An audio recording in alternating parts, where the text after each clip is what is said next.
వేదములు ప్రమాణములు. వేదములలో చెప్పిన ధర్మాన్ని మనం ఆచరించాలి. దాన్ని ఆచరించకపోతే మనం అనేకమైనటువంటి కష్టములకు గురి అవుతాం. అందువల్ల ధర్మాన్ని మనం ఎన్నటికీ విడనాడకూడదు. ఆ ధర్మాన్ని ఎన్నడూ మనం ఆచరించాలి అనే భావన జనుల యొక్క మనస్సుల్లో తీసుకువచ్చారు.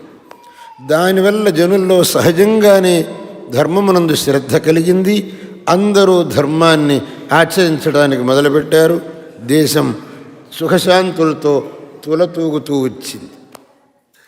అటువంటి మహాకార్యం చేసిన ఆది శంకరాచార్యుల వారు మనకు అనేకమైనటువంటి గ్రంథాలను రచించి మనకు అనుగ్రహం చేశారు.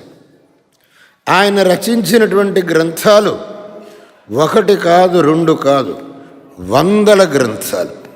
వాటిని మనకు ఆయన అనుగ్రహం చేశారు. వాటి వల్ల మనం అనేకమైనటువంటి విషయాల్ని తెలుసుకోవటానికి అవకాశం ఉంది. ధర్మం గురించి కానీ, వేదాంతం గురించి కానీ, మరి ఏ సద్విషయం గురించి కానీ తెలుసుకోవాలంటే ఆది శంకరుల వారు రచించినటువంటి గ్రంథాలని మనం అవలోకనం చేయాలి. మనకు అనేకమైనటువంటి విషయాలు తెలుస్తాయి. ముఖ్యంగా ఆదిశంకరులు సామాన్యమైన మనుషులకు కూడా అర్థమయ్యేటట్టు అనేకమైనటువంటి విషయాలను తెలిపారు.